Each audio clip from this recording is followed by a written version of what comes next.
investissement dans le secteur de l'énergie, contribution à la croissance. Nous avons un éminent modérateur pour cette session, en la personne de M. Moubarak Lo, conseiller spécial et économiste en chef du Premier ministère du Sénégal. Monsieur Moubarak Lo, je peux vous inviter, s'il vous plaît, à nous rejoindre. Accueillez-les si vous applaudissez.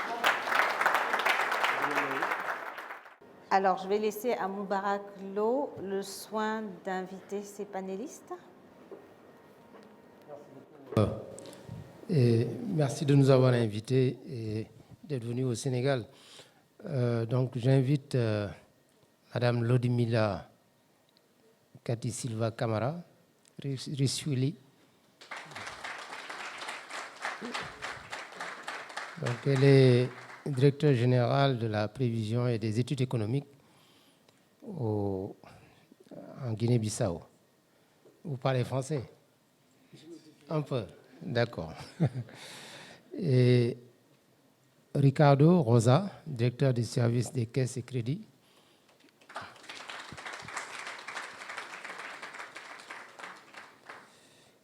Bon, pour le Sénégal, M. Babacar Cissé, directeur de la dette publique. Ça va bien. Et M. Aline Diouf, chef de la division de la gestion de la dette et de l'information. Bon, donc, je ne sais pas où j'ai mis. Donc, on a une session qui s'intitule Investissement dans le secteur de l'énergie, contribution à la croissance. Donc, en fait, l'énergie, dans l'optique de la croissance et du développement, on peut y trouver trois rôles ou trois fonctions. C'est d'abord une fonction de levier, de compétitivité. Moi-même, dans le cadre de mon travail, de directeur général du Bureau de prospective économique, on fait beaucoup de recherches sur l'émergence économique, la croissance, le développement des nations. Et le facteur énergie, ou accès à l'électricité, etc., sort toujours comme un levier important qui permet d'anticiper la croissance des pays. Ça passe par l'investissement, bien évidemment. Donc, c'est l'aspect levier. La deuxième fonction, c'est l'aspect d'être un moteur de la croissance. Donc, dans beaucoup de pays, le secteur énergétique contribue à la croissance de manière substantielle. Ça contribue en aval. Donc, aujourd'hui, la production électrique ou d'électricité est un facteur important dans la croissance des pays, mais également en amont. Pour des pays comme le Sénégal, qui viennent de découvrir du pétrole et du gaz, rien qu'en 2023, on anticipe qu'on aura 5 points de croissance supplémentaires amenés par l'énergie, donc par le pétrole et le gaz. Et on anticipe aussi que dans les prochaines années, la croissance va s'établir autour de 10% par an en moyenne pendant plusieurs années. Maintenant, le défi, c'est comment maintenir ce rythme de croissance. Parce que, comme on dit dans les théories économiques, c'est toujours possible de démarrer. Mais le tout est comment maintenir le niveau. Ça suppose une diversification, une transformation structurelle, etc. Le troisième rôle de l'énergie, c'est la qualité de vie. Moi-même, je suis un maire au niveau rural. Si vous allez dans un village, il n'y a pas d'énergie. Bien évidemment, il n'y a pas d'activité à part l'agriculture. Alors que s'il y a de l'énergie, vous pouvez faire de la transformation, vous pouvez faire de l'artisanat, etc. Et donc, et la qualité de vie aussi contribue à la croissance. C'est démontré par les recherches économiques. C'est pour dire que pour des pays qui aspirent à être des pays émergents, bon, j'en profite pour dire que tout le monde aspire à être émergent, mais ils n'ont jamais cherché à savoir ce que c'est qu'émergent. Bon, moi-même, j'ai publié un ouvrage qui fait presque 400 pages qu'on a intitulé « Manuel de l'émergence ». Donc, on a essayé de théoriser le concept. On l'a mesuré aussi à travers des leviers, des caractéristiques. On a mis aussi la qualité de vie. Et la recherche continue. Actuellement, on est en train de lier les facteurs institutionnels. En tout cas, aucun pays ne peut être émergent s'il ne maîtrise pas la dimension énergétique. Bien évidemment, ça demande beaucoup de financement. C'est un secteur qui demande beaucoup de financement, qu'on peut mobiliser à travers la fiscalité, à travers la dette, mais également à travers le partenariat public-privé. Parce qu'au Sénégal, toute la production électrique aujourd'hui est faite avec des producteurs indépendants. Donc c'est un modèle qui est très intéressant pour d'autres pays. Et, parlant de la Guinée-Bissau, moi j'ai travaillé sur l'intégration de la Guinée-Bissau dans le commerce mondial. Nous avons trouvé par exemple les îles Bijagos, parmi les plus belles du monde, mais il n'y a pas d'électricité. Il n'y a pas d'électricité et donc le jour où la Guinée-Bissau décide d'électrifier cette zone, bien évidemment, ça va booster l'activité touristique et le tourisme dans cette zone. Donc aujourd'hui, tous les hôtels ont des groupes. C'est comme ça qu'ils fonctionnent. Donc peut-être que Madame nous donnera tout à l'heure les dernières nouvelles. Donc voilà un peu, j'ai beaucoup trop parlé. Donc on va donner 20 minutes à chaque délégation. On va commencer par la Guinée-Bissau. Ensuite le Sénégal. Bon, je vous poserai quelques questions. Ensuite, on aura le public. Normalement, on ne doit pas dépasser 1h30. Donc, Madame Ludmila Kati Silva Camara, vous avez la parole. Peut-être après, vous pouvez être complété par votre collègue. Merci.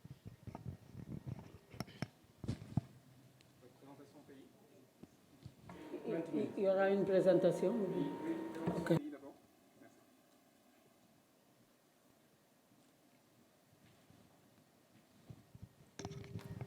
Vous parlez en français. Mais je peux vous savez, j'ai dirigé une équipe de 12 personnes, dont la moitié parlait portugais. On a réussi à faire ensemble un rapport. Donc c'est possible. Oui, bonjour à tous. On va essayer de parler en français, puisque notre langue officielle, c'est portugais. On va faire un effort de parler en français, mais s'il y a des mots en portugais aussi, j'espère que vous allez comprendre.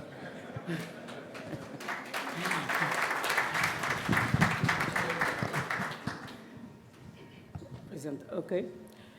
Et le groupe, c'est moi, Ludmila Kati Camara Ressuil, directrice générale de la prévision et études économiques. Il y a mon collègue Ricardo Rosa, qui est le chef du service des caisses, au service des trésors. Il y a aussi notre collègue, le directeur général du Trésor, qui va assister par Zoom. On a le plaisir de vous présenter l'investissement dans le secteur de l'énergie, sa contribution dans la croissance économique.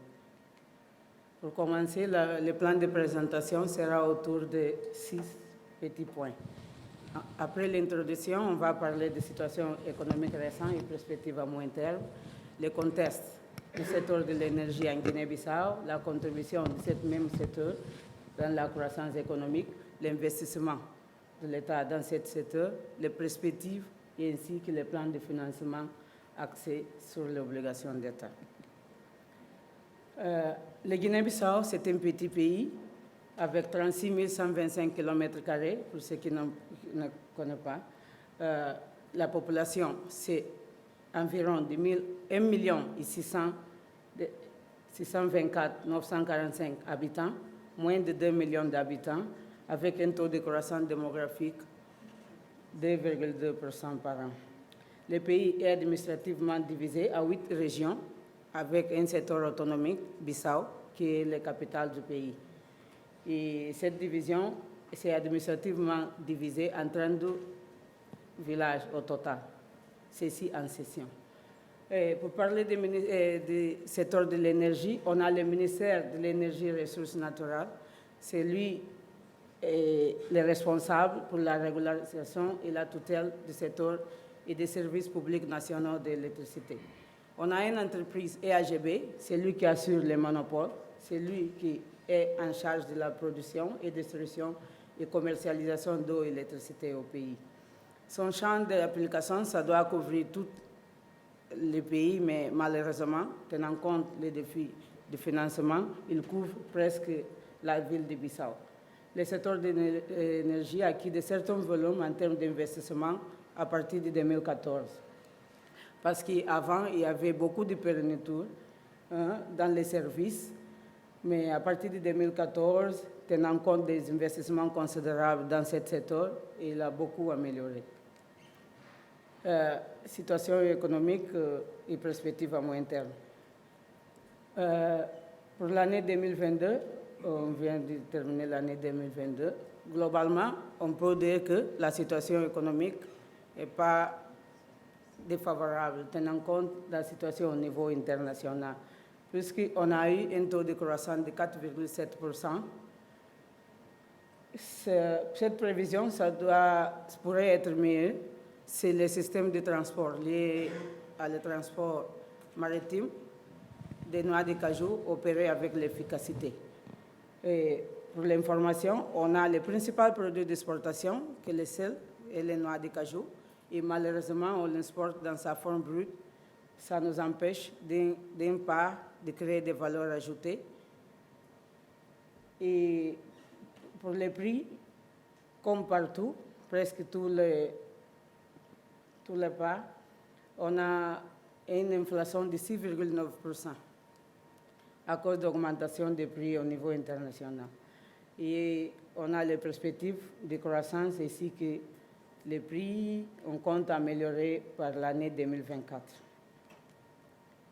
Okay. Du côté des exportations, comme j'ai dit, balance commerciale, c'est toujours déficitaire à cause d'un volume très élevé d'exportation de noix de cajou dans sa forme brute. Et du côté des importations, on importe des produits, en commençant par les produits primaires et des produits manufacturés, qui ça incapacite les pays de créer des valeurs ajoutées et le sol global est toujours déficitaire. Du côté des finances publiques, les efforts sont mis en place en termes de recouvrement des recettes et aussi la rationalisation des dépenses. C'est vrai qu'on a une augmentation des recettes et des dépenses, ils suivent aussi la même tendance avec des recettes. C'est pour cela qu'on a besoin toujours de financement pour combler ces déficits. Contexte du secteur de l'énergie, voici les statistiques du secteur de l'énergie en Guinée-Bissau. Indice de l'accès à l'électricité, comme j'ai dit, on a une entreprise, EAGB. Dans le total des populations nationales, au moins 29% utilisent ou ont l'accès à l'énergie au pays. Et dans cette 29% national, 58% est de la ville de Bissau et 5% pour le reste du pays. Et on a un nombre total environ de 230 000 personnes qui ont l'accès à l'énergie. Et la capacité installée, c'est de 30 MW dans les termes de CAE actuel, en 2022. C'est une réforme très importante dans les derniers temps où le pays a changé le groupe de générateurs d'Agreco qui fournit un gasoil 30 MW. Il a changé par Power Power, qui est une centrale flottante, qui en ce moment aussi, il est en train de fournir 30 MW. C'est vrai que le pays n'a pas encore capacité d'utiliser tous ces 30 MW. C'est environ de 21 MW qu'on est en train de produire. Mais dans le contrat, c'est 30 MW, malheureusement. C'est ça que je viens de dire. On a changé les matrices électriques.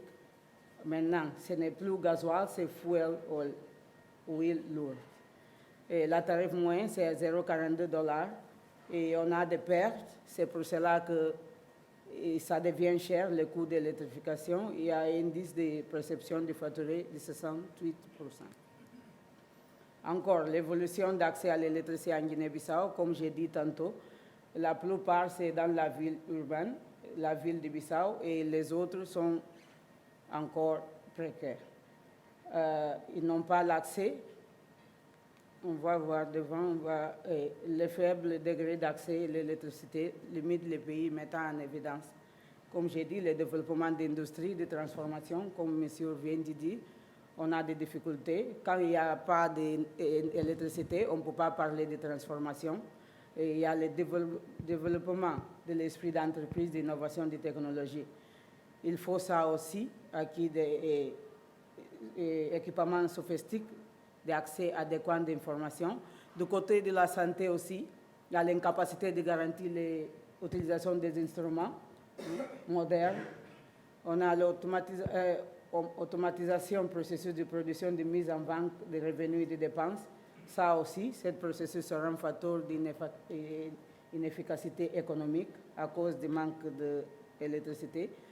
Il y a aussi la capacité de tirer parti des opportunités d'intégration commerciale.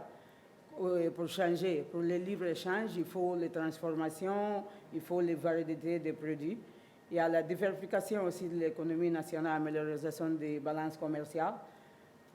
Ça reste toujours déficitaire à cause des dépendances d'un seul produit et son exportation dans sa forme primaire. Un aspect très important qu'on peut aussi soulever, c'est le coût élevé dans les pays de l'énergie. Voici la contribution du secteur de l'énergie dans la croissance économique. C'est très faible. Par exemple, par le 2021, on parle d'une croissance de 6,4%. Voici la contribution du secteur de l'énergie. Ça n'arrive même pas à 0,2%. Okay. L'évolution d'investissement aussi.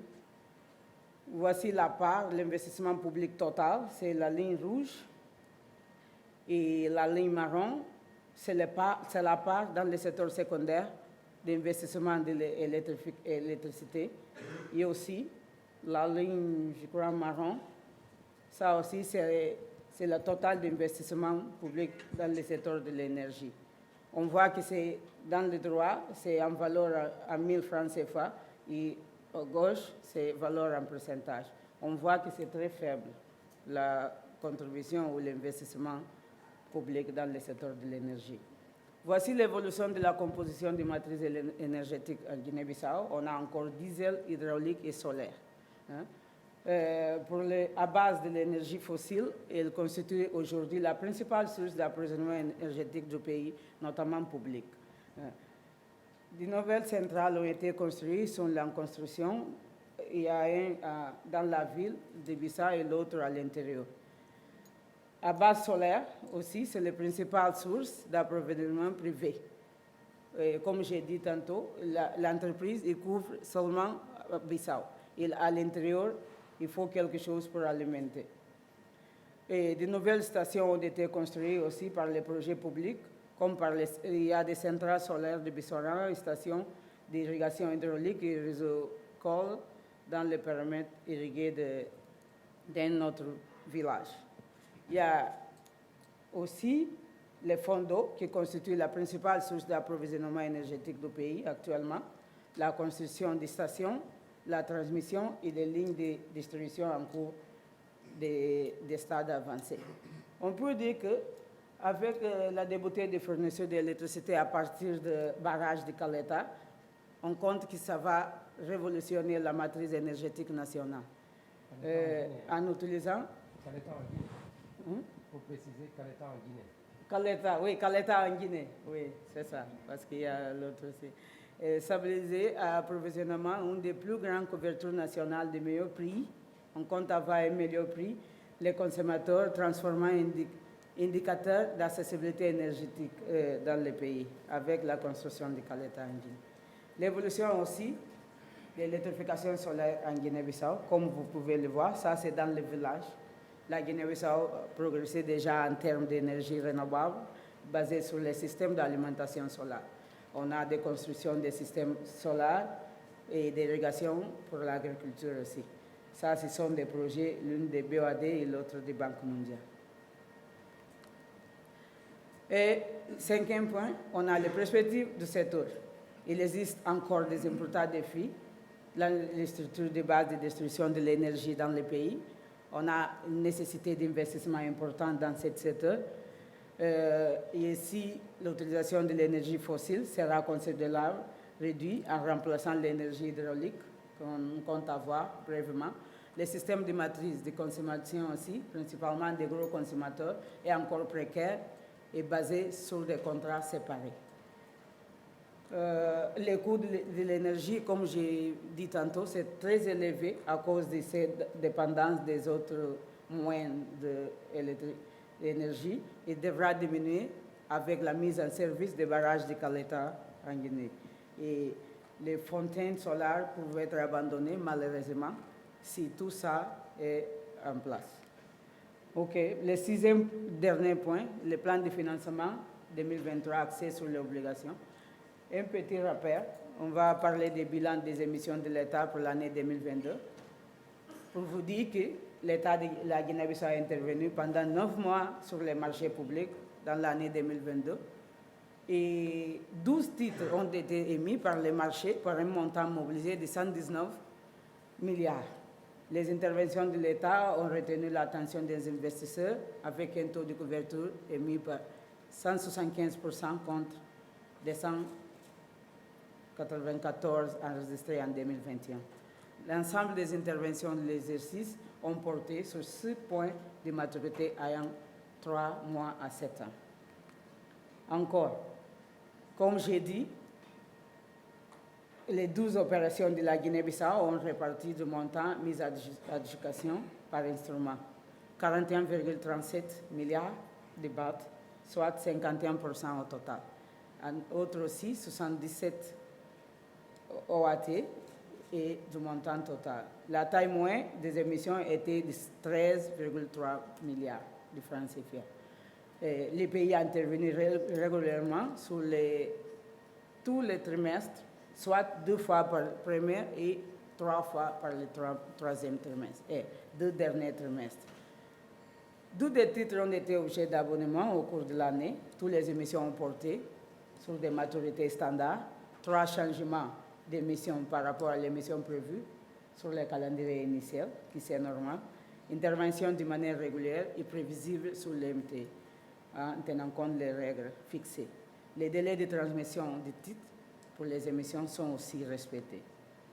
Pour les perspectives, l'État de la Guinée-Bissau va intervenir encore 9 fois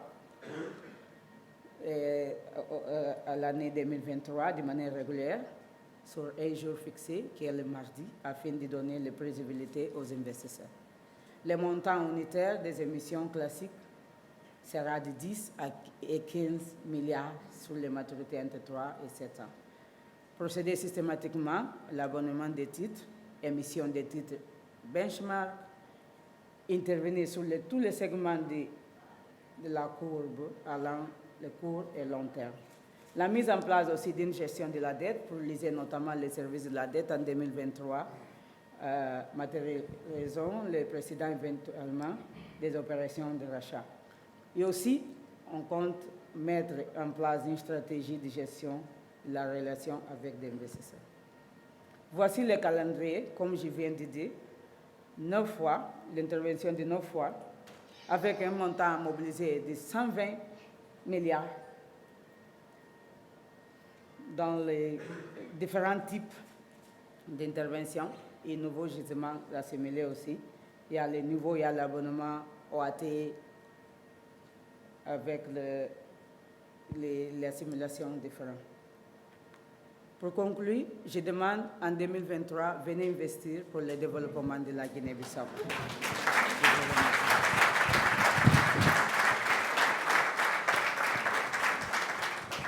Je voudrais soutenir la demande. Moi, j'ai passé 1 an à travailler pour la Guinée-Bissau. À l'époque, je n'étais pas encore dans le gouvernement parce que moi, je fais des allers-retours. Donc, j'ai travaillé pour les Nations Unies. Je vous assure que le potentiel est énorme. Je viens de partager à M. Harouna Sow un rapport qui fait presque 400 pages, qui a été fait sur le potentiel économique, potentiel d'investissement en Guinée-Bissau. Peut-être qu'il peut le partager à tout le monde. Tout est à faire. Dans le domaine des mines, dans le domaine de la pêche, les phosphates, la riziculture, la transformation des noix de cajou. Il y a même des usines fermées. Il y a des usines qui ont été faites, qui ne fonctionnent pas aujourd'hui, qu'il faut juste remettre en marche. Donc c'est un pays où il faut investir. Voilà. Donc, je ne sais pas si vous avez quelque chose à ajouter. C'est bon. Merci. Bonjour, rebonjour à tout le monde. C'est juste remercier au nom du directeur général du Trésor qui n'est pas là.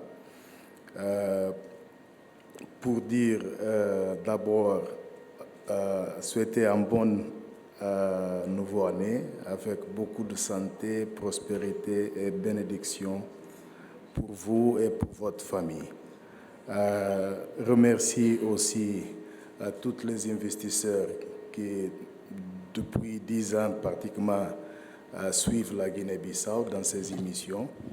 Et remercie aussi à Omo à titre et féliciter pour les 10 ans d'existence. Merci. Peut-être avant de passer au Sénégal, je vais poser une question à Madame. Sur la satisfaction des besoins, parce qu'il y a des besoins énormes, ce n'est pas toujours le budget de l'État qui peut le faire, mais par rapport aux producteurs indépendants, qu'est-ce qui vous empêche de faire une grande offensive, de faire une conférence comme ça et que les gens viennent se positionner? Non, pour des projets de centrales électriques, pour pouvoir répondre aux besoins. Qu'est-ce qui vous empêche de faire un appel à candidature, voilà, pour des projets de independent power producer, comme on dit? Non, dans le secteur de l'énergie au Sénégal, aujourd'hui, systématiquement, c'est le secteur privé qui fait les centrales et qui ensuite met à la disposition de la Sénélec, la société publique. Qu'est-ce qui empêche de faire la même chose en Guinée-Bissau? Vous pouvez utiliser le micro. Merci, monsieur. Oui, comme j'ai dit, il y a un ministère qui est responsable, mais il n'y a qu'une seule entreprise d'électricité eau en Guinée-Bissau. Peut-être les gens n'ont pas intéressé en faire la concurrence, où les coûts est cher aussi. Comme j'ai dit, peut-être à partir de la révolution des matrices qu'on va faire le Caleta, qui ça va partout, presque 14 localités dans le pays, ça va aider que les entreprises rentrent. Je ne sais pas, peut-être que je n'ai pas bien compris la question. Oui, je peux ajouter quelque chose parce que récemment, avec l'appui de la Banque mondiale, il y a une tentative de mettre en place un système de gestion privée dans l'entreprise de l'État. Donc, dans ce moment, il y a, on peut dire, une gestion mixte parce qu'il y a l'entreprise d'électricité du Portugal qui est sur place en train de travailler pour la transformation de l'entreprise de l'État vers une entreprise privée. Merci. D'accord. Le Sénégal, donc, vous avez 20 minutes. Chez Cissé, vous avez 20 minutes.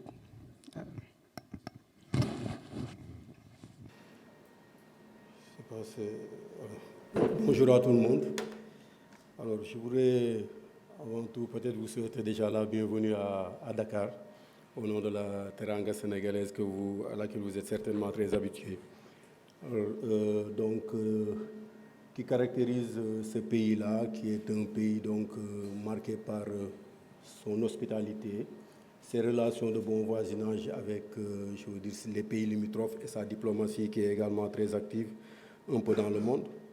C'est également un pays qui est caractérisé par une longue tradition de stabilité et d'ouverture politique. Un pays également qui a une composante jeune très très très importante, qui se renouvelle. La population va doubler quasiment tous les 24 ans, donc un pays qui s'urbanise aussi. et qui a une espérance de vie qui s'améliore. En termes donc de PIB par tête d'habitant, nous sommes à un niveau d'après 1600 dollars américains en 2021 et nous sommes classés 160e en termes d'indice de développement humain. Alors, c'est en termes d'économie un pays qui est donc fortement tertiarisé, donc avec une contribution du tertiaire qui est à peu près à 51% donc du PIB globalement. Mais nous avons une économie qui est quand même résiliente et nous avons eu à un peu tester cette résilience-là avec les crises qui se sont succédées dernièrement, où nous avons pu maintenir, on va dire, une bonne dynamique de croissance en dépit des contraintes auxquelles nous faisions face. Bon, ça, c'était juste quelques propos introductifs sur le Sénégal. Je m'en vais très rapidement peut-être passer en revue les 4 principaux secteurs pour faire donc un bref aperçu du profil de l'économie et des perspectives que nous entrevoyons. Alors, sur le plan, au niveau donc du secteur réel, en termes de croissance, comme je l'ai indiqué tantôt, nous sommes donc sur une trajectoire de croissance qui est quand même assez soutenue ces dernières années, en dépit des crises que j'ai évoquées. Bon, et même au plus fort de la crise, nous avons pu maintenir quand même une croissance, on va dire, positive de 1,3 en 2020. Et nous avons donc pu éviter notamment la récession à laquelle beaucoup donc de pays dans le monde ont été confrontés. Alors ça, nous le devons à la résilience de notre économie, avec une croissance qui est quand même portée quasiment par tous les secteurs, même si, comme je l'ai indiqué, l'économie est très fortement dépendante du tertiaire. Alors je pense que si on va sur la slide 6, on peut peut-être voir les contributions donc, à la croissance et le poids des différents secteurs donc, de l'économie, avec donc un secteur tertiaire quand même qui est assez prédominant.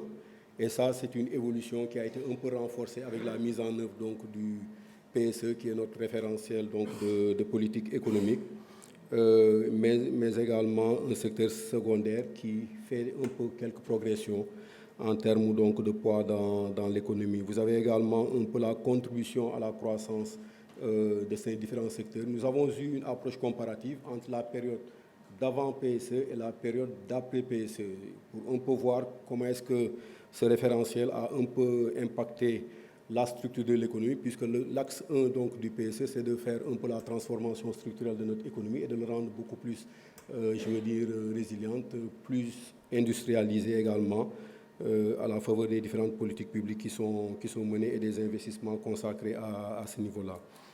Alors, donc nous avons une moyenne donc, de croissance depuis la mise en œuvre du PSE de 2014 à 2021, voire 2022, d'en moyenne 5,8%. C'était 6%. Ça a été un peu impacté légèrement à la baisse avec le 1,3% que nous avons eu en 2020. Mais comparativement aux 3% que nous avons sur la période de référence d'avant PSE, de 3%, je pense que c'est quand même des progrès qui sont quand même remarquables. Alors, et ce qui est intéressant à ce niveau, c'est de noter que toutes les branches de l'économie y participent. Et nous n'avons pas dans l'économie sénégalaise une branche dont nous sommes fortement dépendants. Aucune branche ne fait plus de 15% donc, de notre PIB. Et ça accroît quand même la résilience, je veux dire, à laquelle nous sommes attachés. Alors, au plan donc des finances publiques, l'évolution majeure, c'est les efforts qui sont menés quand même en termes de maîtrise du déficit. Bien entendu, nous avons été, comme tous les pays, impactés par d'abord la crise sanitaire Covid, le conflit russo-ukrainien également qui nous impacte dans une moindre mesure, la crise l'évolution de la situation politique dans certains pays limitrophes partenaires économiques. Mais malgré tout, nous avons quand même essayé de rester sur une trajectoire relativement donc, soutenable, même si les déficits se sont dernièrement accrus, notamment en raison d'une politique volontariste de filets sociaux donc, pour atténuer un peu les effets que nous avons connus dernièrement, notamment avec l'inflation des produits alimentaires et énergétiques. Donc nous avons eu à avoir une politique relativement donc, ambitieuse de subvention, particulièrement en 2020. Mais je pense que ce qui est également notable, c'est les efforts qui sont réalisés en termes de mobilisation de ressources internes pour donc renforcer un peu le caractère endogène, un peu donc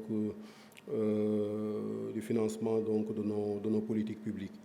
Alors, dans le même temps, nous avons un accroissement des dépenses, comme je l'ai dit, mais qui est beaucoup moins fort que l'accroissement donc, des ressources que nous avons sur la période. Maintenant, le déficit, il se situe donc compris à 6,2, projeté en 2022.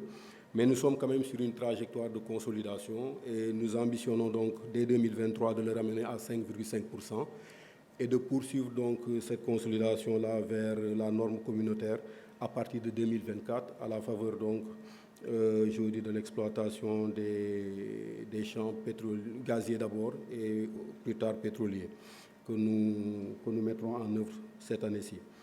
Donc, quelque part, nous avons un défi énorme en termes de mobilisation donc, de ressources et l'effort sera maintenu à la faveur d'une stratégie que nous avons élaborée qui s'appelle la stratégie de recettes à moyen terme, qui ambitionne donc de renforcer, je veux dire, les capacités des administrations fiscales et douanières à aller donc, je veux dire, taper les poches de contributions qui relèvent jusque-là du secteur informel. Et à ce niveau-là, leurs moyens seront renforcés, les administrations seront mieux digitalisées, les systèmes d'information seront plus interconnectés pour exploiter de façon plus efficace l'information, le renseignement donc, fiscal concernant les contribuables potentiels. Et nous allons également poursuivre un peu notre politique d'investissement dans des secteurs donc, qui sont quand même cruciaux pour donc, la croissance, quand bien même de manière globale, dans la dépense publique, nous sommes quand même dans une option un peu de rationalisation, avec, surtout sur les charges de fonctionnement qui sont quand même assez contenues, je veux dire, dans nos politiques. Alors, la pression fiscale, naturellement, à la faveur donc, de cette SRMT, devrait donc continuer à hausser. Elle se situe à 18,1% en 2022. Et nous ambitionnons de la porter à 20,4% à l'horizon 2024. Alors, ce qui caractérise également un peu la gestion de ces finances publiques, ce programme ambitieux-là d'investissement public, c'est la hausse également de la dette qui a un peu soutenu cet effort-là de politique publique donc de nos autorités. Mais la perspective au niveau donc, de l'évolution de la dette semble être un peu plus heureuse pour les années à venir. D'abord parce que même si elle continue à progresser, elle le fait à un rythme, à un croît qui est beaucoup moindre que sur une période donc, de référence post-PPT et ADM. Et donc cette atténuation de la progression de la dette en relation donc, avec la maîtrise donc, du déficit budgétaire va se poursuivre, va se renforcer et sera beaucoup plus accentué à partir donc, de 2024, où on attend quand même une évolution assez sensible donc, du PIB qui mécaniquement va améliorer, je veux dire de façon significative, nos ratios d'endettement. Et je pense qu'au-delà de cet aspect mécanique, ce qu'il faut peut-être relever, c'est les efforts qui sont faits au plan qualitatif, dans la stratégie donc, d'endettement, pour améliorer le profil de la dette, faire en sorte donc, que nous soyons sur un profil beaucoup plus soutenable, donc reprofiler vers de plus longues maturités. Quand on regardera et on reviendra là-dessus, un peu la distribution de la dette en termes de structure, nous avons quand même une dette qui est plus fortement portée sur des instruments obligataires. Et donc la part du court terme, dans une acception où ça concernerait des instruments à maturité inférieure à 2 ans, représente à peu près 4% donc, de notre encours. Donc nous sommes vraiment dans cette dynamique-là, donc d'améliorer le profil, notamment en allant sur des maturités plus longues, mais également en essayant de mitiger un peu les risques auxquels nous sommes confrontés et qui peuvent peut-être être des facteurs de vulnérabilité. C'est notamment le risque de change, c'est le risque de taux d'intérêt également. Et c'est ça qui explique dans notre stratégie que nous ayons des préférences donc, en termes de devises. D'abord pour le franc CFA, vous l'aurez remarqué, ces dernières années, nous sommes revenus beaucoup plus fortement sur le marché domestique. Mais dans nos endettements extérieurs, donc, nous avons quand même une préférence assez marquée pour l'euro. Et pour le reste, maintenant, relativement au risque de taux d'intérêt, nous avons donc une préférence très marquée pour le taux fixe. Et donc, les endettements à taux variable sont quand même beaucoup plus contenus, même si nous avions quand même noté dernièrement une certaine progression en relation donc, avec la hausse des crédits à l'exportation. Donc, nous avons un risque de surendettement qui reste modéré. Bon, il était faible il y a de cela quelques années. Bon, avec l'élargissement du champ de la dette et avec cet endettement qui a été assez soutenu, donc dernièrement, nous sommes passés à un risque modéré. Et tous nos efforts seront consacrés à maintenir ce profil donc, de risque modéré-là. Et je crois que nos exercices d'analyse de viabilité que nous faisons régulièrement donc, avec les équipes partenaires l'attestent en termes donc, de perspectives. Bon, on aura peut-être éventuellement l'occasion d'y revenir. Sur le compte, au niveau du secteur extérieur, bon, structurellement, comme on le sait, nous avons une balance commerciale qui est déficitaire. Bon, le solde global par moment est positif. Bon, cette année-ci, en raison donc de la situation du contexte que j'ai évoqué, nous avons une évolution, on va dire, négative des deux soldes, aussi bien donc du compte courant que du solde global. Même si quelque part le soutien donc, des travailleurs immigrés de la diaspora atténue beaucoup donc, l'évolution de ce solde-là. Bon, mais en perspective, notamment avec l'exploitation prochaine donc, de nos ressources, je pense que c'est un déficit qui va s'atténuer très sensiblement et on espère même qu'il passera dans les années à venir donc, à un niveau positif. Alors, au plan de la situation monétaire, bon, nous notons quand même une masse monétaire en expansion, bien entendu en progression, enfin, en relation avec la progression des avoirs extérieurs.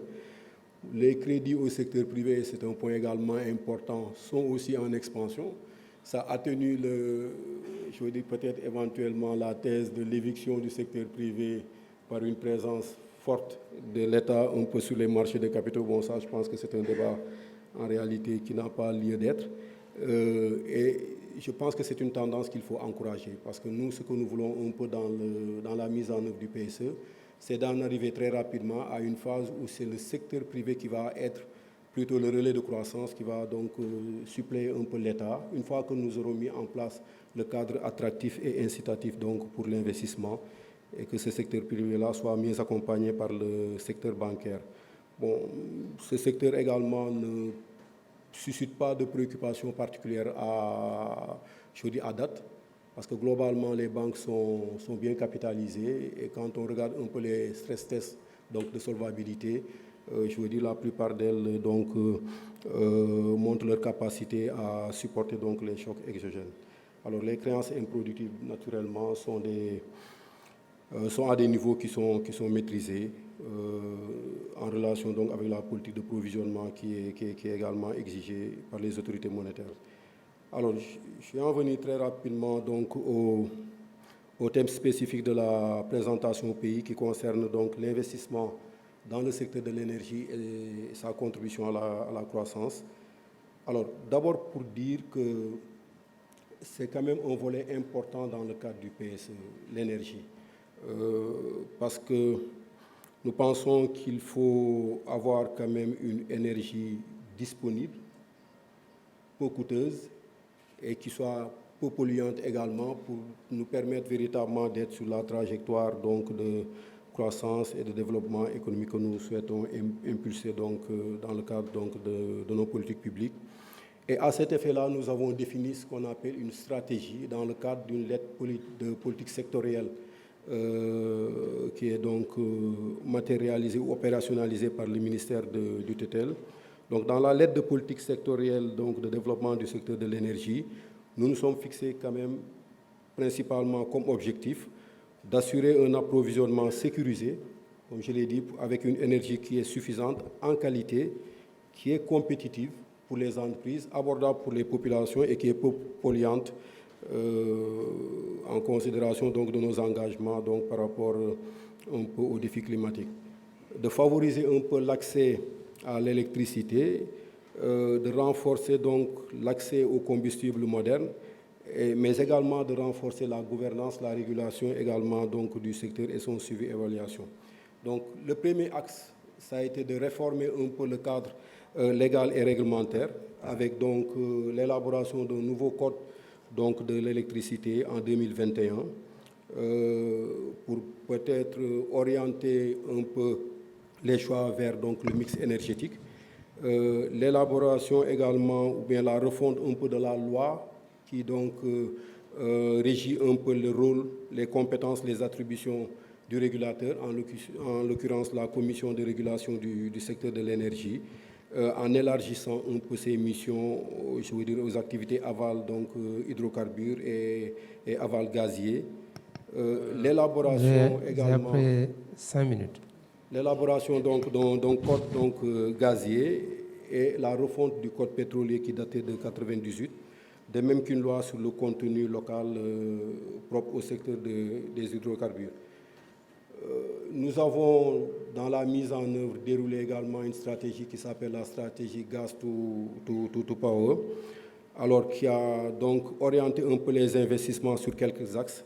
D'abord sur le développement des champs pétroliers, GTA sur le gaz, Sangomar sur le pétrole, avec des volumes assez importants d'investissement de 2 milliards sur le gaz et de 4,2 milliards de dollars sur Sangomar en perspective.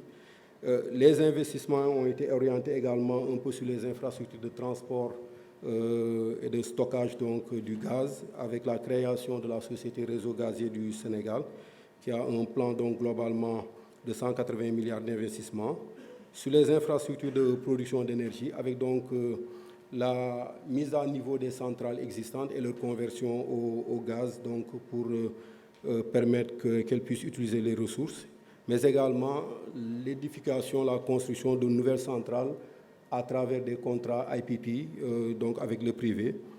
Et on l'a fait aussi bien dans le domaine électrique que dans le domaine du solaire, avec donc, je veux dire, un positionnement assez significatif à ce niveau-là. Bien entendu, les investissements ont également concerné la distribution électrique, où nous avons notamment eu un appui relativement important du compact américain MCC. Alors, sur les impacts sur la croissance, d'abord, on le verra en 2023, qui va être peut-être la première année un peu d'exploitation du pétrole, 10,3% de croissance qui sont attendus, dont une contribution du secteur pétrolier qui sera à 4%. Et donc, en moyenne, on aura une progression de 6 à 7% des recettes donc liées un peu au pétrole par rapport au PIB. Alors, donc sur l'économie globalement, on aura une croissance moyenne liée au pétrole qui va être de l'ordre de 4%. Mais ce que nous allons continuer à faire, c'est quand même utiliser un peu les ressources du pétrole pour diversifier davantage notre économie en renforçant donc les investissements pour les autres secteurs qui nous permettront également de rester sur un profil, donc, on va dire, résilient. Donc, profiter un peu des externalités également favorables, positives donc, du pétrole en termes de sous-traitance pour donc accompagner le développement des PME, PMI, surtout avec la loi sur le contenu local. Je vais très rapidement donc conclure avec un peu notre programme de financement 2023. Bon, d'abord pour dire que sur notre stratégie, on restera toujours donc très prudent, avec donc une orientation, comme je l'ai dit, sur la gestion du risque de change et la gestion donc du risque de taux d'intérêt, mais également sur des incitations pour un financement avec le privé qui soit davantage consolidé à travers l'octroi de garanties. Et donc là, on a un besoin global pour 2023 de 2 345 milliards que nous comptons financer, notamment en partie à travers des interventions sur le marché de l'ordre de 1 500 milliards en termes de financement budgétaire. Le reste du financement devrait provenir donc des sources extérieures, emprunt projet et emprunt programme. Je vous remercie.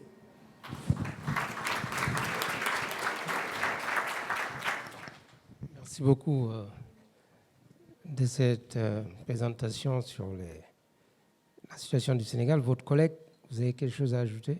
Diallo? Allez-y. Allez-y. Merci beaucoup. Pour le moment, je n'ai pas beaucoup de choses à rajouter. Je crois que la présentation a été très exhaustive. Merci.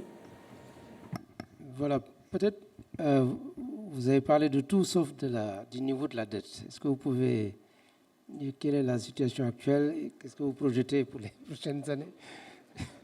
Je vous remercie, Monsieur le conseiller spécial. Bon, je pense que c'est un sujet qui intervient régulièrement un peu dans le débat public au Sénégal. Bon, alors, pour apprécier le niveau d'endettement, je pense qu'il faut prendre en compte deux niveaux. Je l'ai indiqué un peu dans ma présentation. Nous sommes en tout cas l'un des pays de la zone qui est assez précurseur en la matière en termes d'élargissement du champ de la dette publique. Donc, nos statistiques, au-delà donc de la dette de l'administration centrale, reflètent également la dette du secteur parapublic. Alors, en 2022, nos projections de taux d'endettement global, y compris avec le secteur parapublic, devraient donc situer ce taux-là aux alentours de 76%. 76. Mais je précise que dans les 76%, la dette du secteur de l'administration centrale va ressortir aux alentours de 67%. Donc le delta, c'est la dette du secteur parapublic. Voilà. Maintenant, comme je l'ai dit, c'est quand même une évolution forte, assumée quand même par les autorités, parce que dans la mise en œuvre de notre PSE, il y a une première phase qui est une phase d'investissement massif, mais qui a été fortement accompagné par l'endettement. Donc c'est naturellement le taux de croissance, l'encours de la dette, le ratio d'endettement public a progressé de façon très forte, mais c'est dans le cadre d'une trajectoire jusqu'ici maîtrisée, parce que le point d'inflexion devrait intervenir dès 2023, donc à la faveur donc de l'exploitation du pétrole et du gaz, qui devrait donc nous permettre de connaître un taux de croissance, on va dire relativement important, et qui nous permettra éventuellement de connaître une amélioration un peu de nos ratios. Voilà, de façon mécanique, mais derrière, il y a quand même beaucoup d'actions, je veux dire, en termes donc de stratégie, qui permettront d'inscrire davantage la trajectoire d'endettement public à la baisse. Et quel est l'atterrissage attendu, comme disent les banquiers?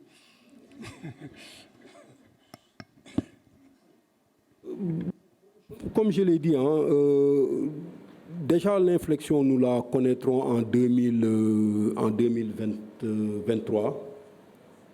Et je pense que la dette du secteur, de l'administration centrale devra donc baisser de façon significative.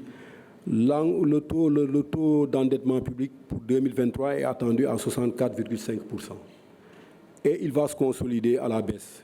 Donc nous sommes quand même sur des perspectives qui sont intéressantes et je pense qu'ils vont être davantage consolidés avec une implication plus forte du secteur privé, un peu dans le financement, je veux dire, des investissements, et de manière à peut-être prendre le relais de l'État et à permettre que cette phase 2 du PSE soit quand même opérationnalisée de ce point de vue. Merci. Il y a peut-être aussi une opération de, comme on dit, de rebasing qui est envisagée, donc, qui permettra éventuellement d'augmenter le PIB. Statistiquement, je ne parle pas. Donc, ça a déjà eu lieu au début des années 2010, donc vers 2014 ou 2013. Donc, il y aura une autre opération de rebasing qui permettra sans doute de baisser automatiquement le taux d'endettement.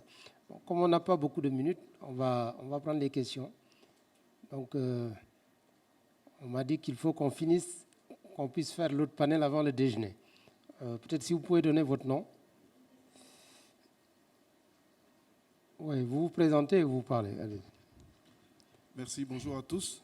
Je suis José Dié, du groupe Société Générale en charge de la gestion d'actifs au niveau de la zone UEMOA.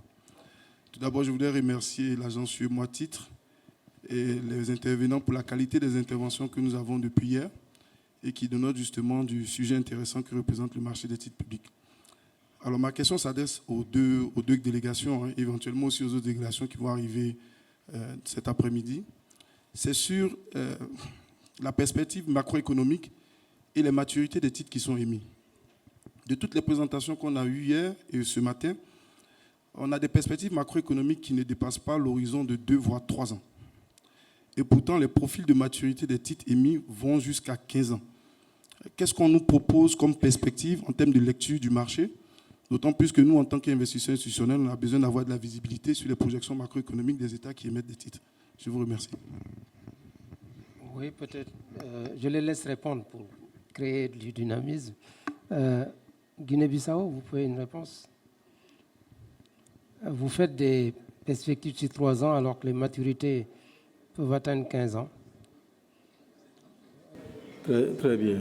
Mais je vous remercie. Je pense que c'est une question quand même qui est pertinente. Comme vous le dites, nous nous endettons sur le long terme alors qu'on n'avait pas de visibilité. Bon, je pense que c'est un problème peut-être d'information parce qu'en réalité, ces projections-là existent. Je rappelle que nous sommes en programme déjà avec le FMI et que naturellement, dans les documents qui sont rendus publics par cette institution-là, vous avez des annexes de cadrage sur une période certes relativement courte, parce que nous sommes quand même également dans le cadre de programmes qui sont encadrés sur des périodes triennales. C'est un peu ça, je veux dire, le rationnel.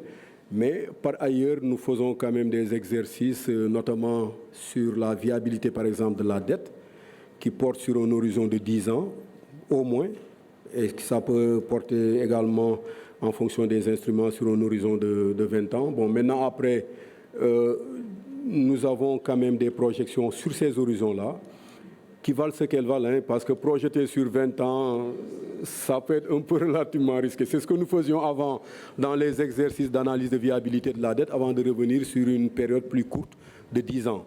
Mais je veux dire, nous faisons ces prévisions-là et nous avons nos projections macroéconomiques en termes de soubassement. On voit un peu les hypothèses de financement et également un peu le profil projeté de la dette sur la période. Donc, si vous êtes intéressé, peut-être qu'en ce qui nous concerne, nous, on pourra vous partager des liens, des documents qui vous donnent cette perspective-là de façon très claire. Et c'est en considération de ce profil-là que, justement, les endettements sont faits. Parce qu'il faut éviter peut-être de différer à plus long terme des difficultés je veux dire, auxquelles nous sommes confrontés là et maintenant, et ne pas être sûr véritablement d'avoir les capacités en considération donc de l'évolution macroéconomique, de pouvoir donc y faire face de façon satisfaisante. Mais je pense que c'est globalement, pour me résumer, un problème d'information. Mais ça existe bien. Merci. Oui, en tout cas, moi, le bureau que je dirige, qui s'appelle le Bureau de prospective économique, on arrive à travers des modèles économétriques à faire des prévisions sur 15 ans. Par exemple, aujourd'hui, avant 18 heures, on peut vous dire ce qu'on projette pour tous les pays de l'UEMOA d'ici 2035, sur la base des modèles que nous gérons. Ce n'est pas forcément le ministère la direction de la dette ou le ministère des Finances, c'est un travail de prospective et qui demande plus l'usage de modèles économétriques, sur la base de ce qu'on appelle la théorie de la convergence conditionnelle. Donc on fait des hypothèses sur certaines variables, ensuite on projette. On pourra également partager ça éventuellement. On peut faire un résumé pour les pays de l'UEMOA. C'est un petit travail qu'on devra faire, mais on peut le faire. Merci. On est un service public, donc on ne demande rien.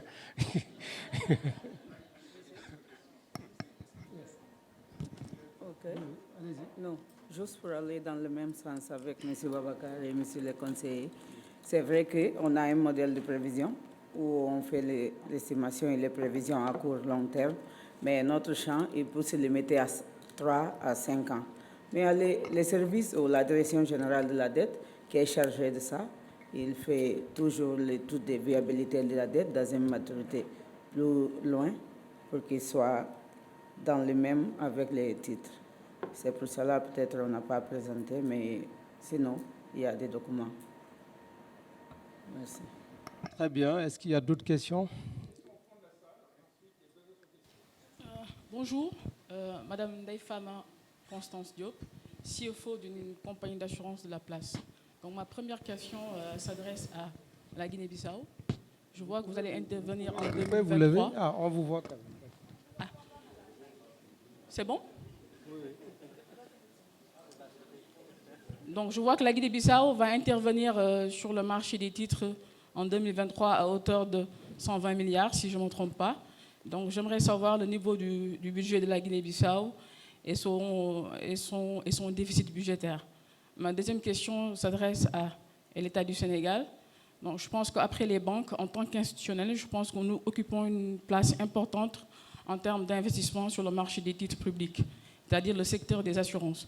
Mais on se rend compte qu'on nous subissons dernièrement une pression en termes de fiscalité qui est vraiment énorme. Donc cela, quand même, nous amène à être un petit peu réticents à investir sur les titres d'État. Quand je parle de pression fiscale au niveau des compagnies d'assurance, c'est une pression qui est quand même très large.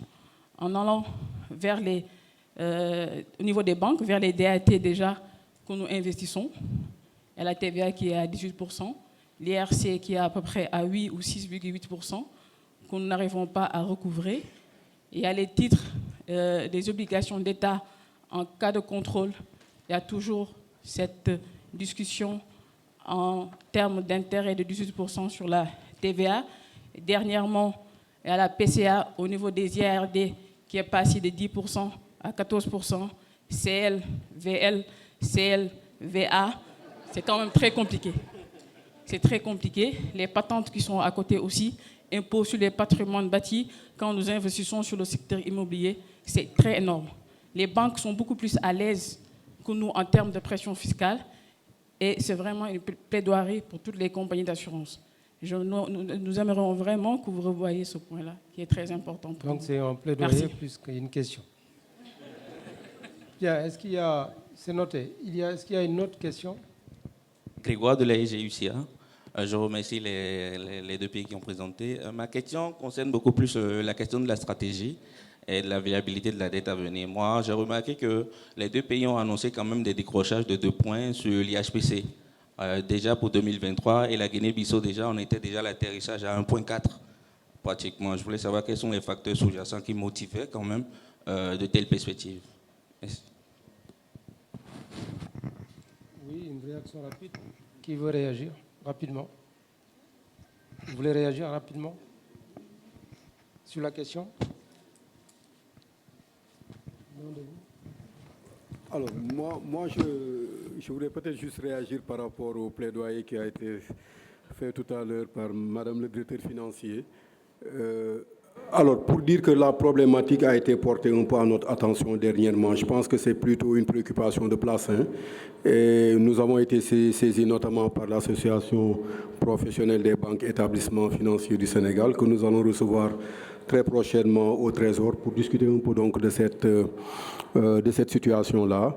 Et je crois que nous ne manquerons pas de nous concerter également avec la Direction générale des impôts pour voir quelle est peut-être la stratégie la plus optimale pour à la fois donc prendre en charge leurs préoccupations à eux et celles que nous avons, tout en sachant que globalement, ce qui est le plus important, c'est de faire en sorte que votre contribution à l'économie et aux efforts de financement soit quand même la plus satisfaisante possible. Mais ça, je pense que nous aurons l'opportunité, après peut-être l'association professionnelle des banques, de vous recevoir.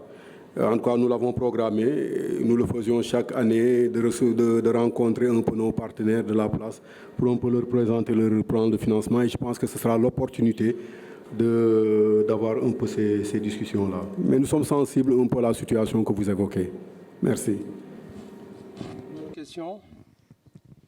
On va en prendre 2 ou 3 et on clôture. Oui. La question sur l'inflation, je ne sais pas si elle est adressée à la Guinée-Bissau ou pas. À la Guinée-Bissau, d'accord. Merci. Ma question, elle s'adresse au Sénégal.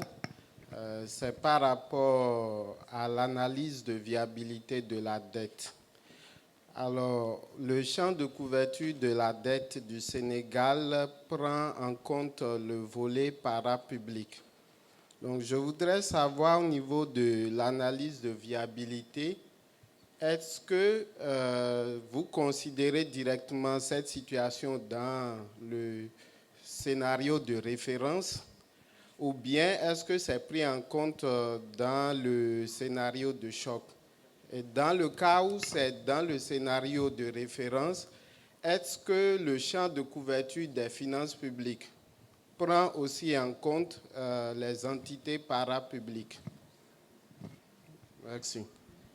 Vous voulez réagir? Je me ferai compléter peut-être par l'une. Alors, mais d'abord, pour lui répondre, c'est une prise en compte qui est globale. À partir du moment où on a intégré donc, les entités du secteur parapublic, nous essayons quand même d'avoir l'information sur leurs recettes, comme nous le faisons pour l'État, et également sur leurs charges. Peut-être maintenant, le degré d'information, de granularité n'est pas le même qu'avec l'administration centrale, mais le plus important, c'est déjà de progresser dans cette approche-là. Et bien entendu, à tous les niveaux, recettes comme dépenses, nous intégrons donc les informations avec le concours de la direction du secteur parapublic qui assure donc la tutelle, qui opérationnalise la tutelle financière sur ces entités du secteur parapublic. Nous avons mis en place un observatoire des données du secteur parapublic pour leur permettre donc de renseigner cette plateforme-là avec ces informations qui nous permettront après de procéder à l'analyse. Et maintenant, nous procédons à des facteurs d'ajustement, nous recourons à des facteurs de correction pour prendre en compte un peu le caractère non exhaustif de ces informations-là. Mais nous avons un échantillon quand même suffisamment représentatif et un taux de couverture donc, de cette information financière qui est satisfaisant pour faire l'exercice. Merci. Diouf. Merci beaucoup. Donc, je voudrais rajouter au propos du DDP qu'en fait, comme vous l'avez dit, si on regarde un peu l'analyse de viabilité, si vous n'avez pas d'informations sur les entités du secteur public, vous pouvez choquer. Mais comme il l'a dit, nous, on a fait un effort d'élargissement du champ de la dette. C'est pourquoi nous prenons en compte aussi bien leur endettement que les éléments de recettes et de dépenses qui sont maîtrisés au niveau du scénario de référence. Maintenant, comme il l'a dit, c'est en tout cas une construction en continu. Aujourd'hui, avec même l'élargissement du champ du TOF, parce que nous, on n'est plus au niveau du TOF de l'administration centrale, on est au niveau du TOF de l'administration publique et même du secteur public, où on va intégrer toutes les structures des entreprises du secteur parapublic. À partir de ce moment-là, nous allons utiliser le TOF consolidé pour l'élaboration de l'analyse de viabilité qui va être beaucoup plus exhaustive. Parce qu'aujourd'hui, on s'est rendu compte qu'on se pénalise même. Parce que sur l'endettement, on prend pratiquement l'exhaustivité de la dette des entreprises du secteur parapublic, mais sur les ressources, pratiquement, l'information n'est pas encore affinée. Comme il l'a dit, on a aujourd'hui un certain nombre de structures qui sont suivies, qui ne sont pas très exhaustifs sur les recettes, mais on fait l'effort quand même avec le TOF consolidé de les appréhender, ce qui va en tout cas améliorer davantage le profil de viabilité de la dette du Sénégal. Merci. Peut-être avant de passer, il y avait une question sur l'IHPC, c'est un terme assez technique, c'est sur l'inflation. Vous voulez réagir? Merci. Oui, par rapport à l'inflation, on peut dire que l'inflation de la Guinée-Bissau, c'est une inflation importée. C'est vrai qu'avant la guerre, conflit entre les Russie et l'Ukraine, et parce que les critères d'inflation, ça est dans l'un des critères de l'UEMOA, le Guinée-Bissau a toujours respecté ce critère. C'est à cause de cette situation au niveau international qui nous amène à ça. Et nous comptons que pour l'année, n'est-ce pas, on n'aura plus cette situation. Et le gouvernement aussi est en train de mettre en place l'investissement dans le secteur agricole pour investir, pour produire localement, pour arrêter la dépendance au niveau international. Puisque nous, on a un sol fertile, on importe jusqu'à le riz. Et ça, on doit produire localement. Le gouvernement est en train de mettre en place des mesures pour qu'on commence à produire localement certains produits pour arrêter la dépendance. Et aussi, le crédit agricole est en place déjà pour incentiver les petits artisans de commencer à produire et pour diminuer l'augmentation des prix à cause d'importation. Et par rapport à la question des budgets et des titres qu'on demande à 120 milliards, c'est vrai que notre solde global est toujours déficitaire. Les recettes n'arrivent pas et on dépend d'environ de 70-80 milliards qu'on a besoin de financement pour faire face à notre dépense qui est élevée. Le budget de l'État n'est pas encore disponible. Peut-être quand il sera disponible, on peut partager. Merci. Oui, peut-être sur l'inflation, le bureau que je dirige, on a fait une note sur le Sénégal qu'on pourra partager tout à l'heure. Mais nous avons fait une étude approfondie qui analyse les déterminants de l'inflation. Bon, on est en train de publier ça dans une revue. Dès que c'est publié, on va donner ça pour mettre sur le site. Et bon, ce qui est valable au Sénégal est valable ailleurs. Bon, en résumé, c'est surtout les prix importés, mais il y a également des comportements de marge de la part des acteurs économiques. Comportement de marge. Donc l'effet d'inertie est très important. La masse monétaire ne joue pas beaucoup. Merci. Est-ce qu'il y a une dernière question quelque part? Oui. C'est la dernière.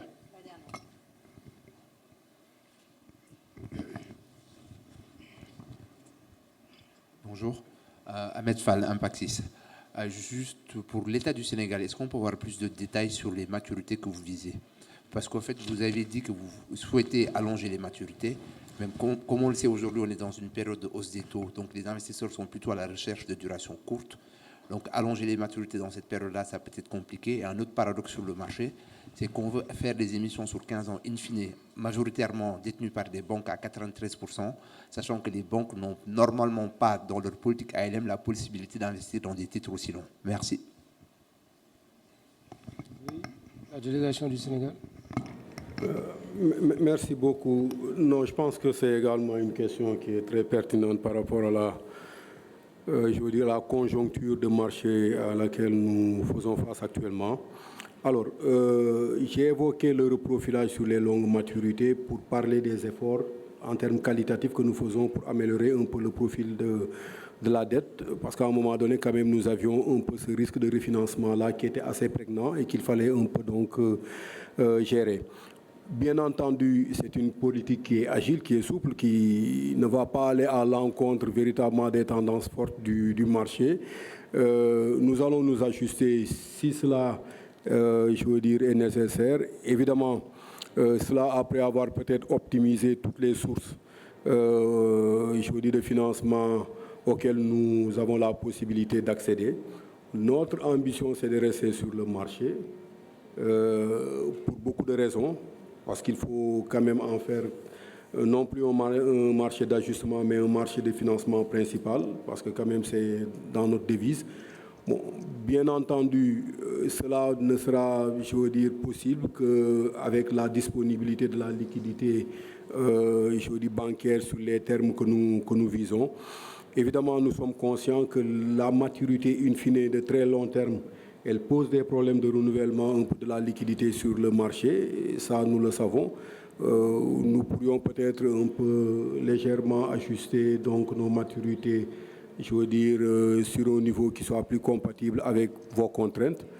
Je crois que le début de l'année, nous avons essayé peut-être un peu de rester un peu dans les tendances court-termistes en attendant peut-être éventuellement qu'il y ait beaucoup plus donc, de clarté sur la politique monétaire. Et je crois que sans nous le dire, vous anticipez beaucoup de choses. Bon, on est tous attentifs un peu aux signaux qui seront envoyés, qui permettront de savoir est-ce que la liquidité monétaire va être plus ou moins disponible de façon aisée pour vous, de manière à ce que vous la réinvestissez dans les valeurs mobilières des États. Bon, ça, on sera attentif à cela. Et si cela est nécessaire, que nous ajustons, nos instruments, nous le ferons. Mais comme je l'ai dit, notre préférence, nous, c'est véritablement d'éviter que nous reconstituions donc un peu l'engorgement donc des tombées sur un très court terme. Bon, parce que ça, je pense que c'est également un risque que nous essayons un peu de mitiger dans le cadre donc, du maintien de notre profil de viabilité. Bon, mais je pense qu'on va être attentif à l'évolution pour pouvoir faire les ajustements nécessaires. Merci. Merci. La Guinée-Bissau, vous avez un point à ajouter pour la conclusion? Voilà. Tout est bien. OK. Juste pour répéter ce que j'ai dit dans la présentation, on invite les investisseurs pour aller investir en Guinée-Bissau. Pourquoi? Guinée-Bissau, c'est un petit pays. Il y a un sol fertile, propice à la production agricole.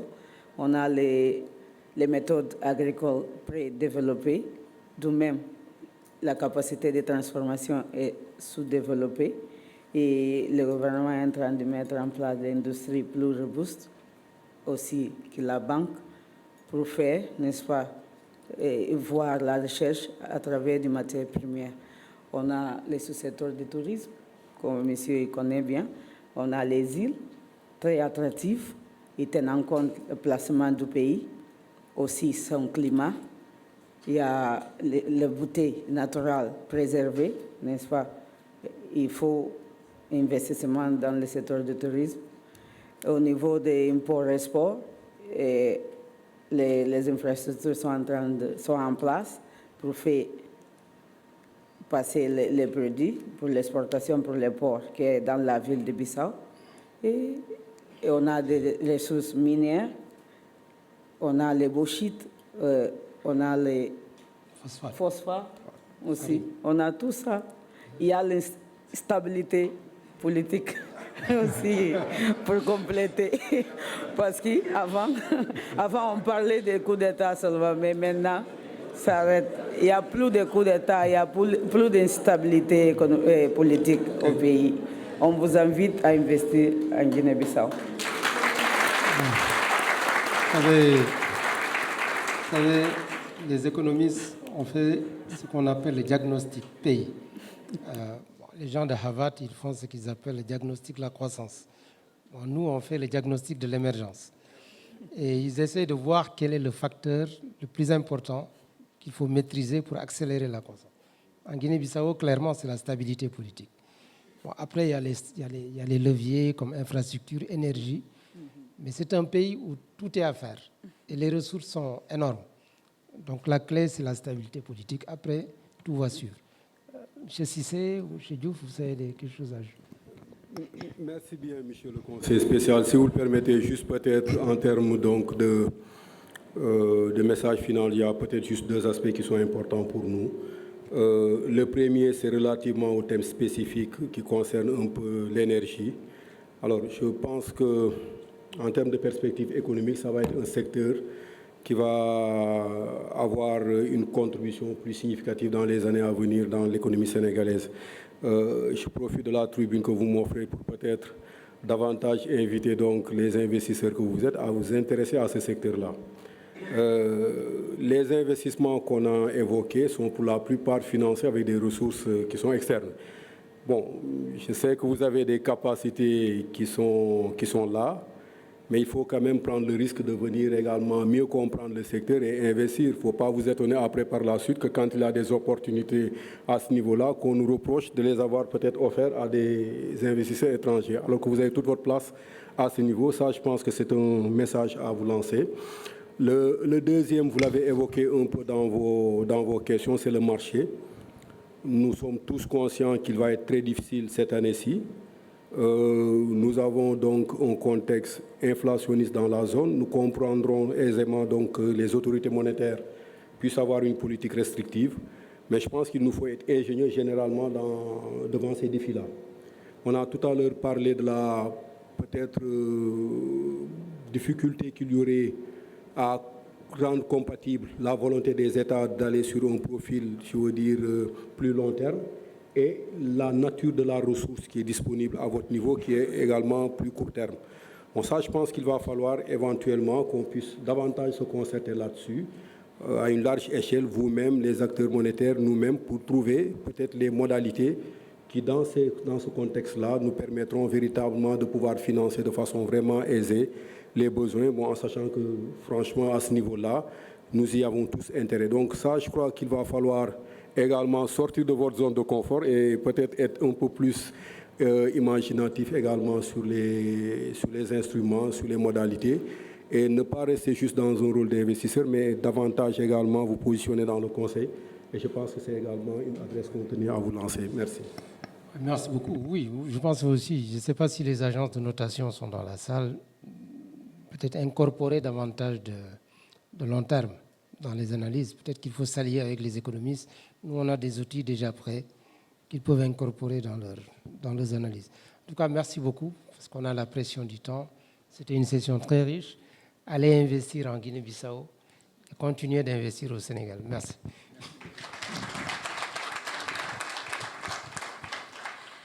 Merci pour ce très beau panel. Merci spécial à M. Moubarak Lo pour sa modération. Et je vais vous demander des applaudissements particuliers pour Mme Camara. Merci.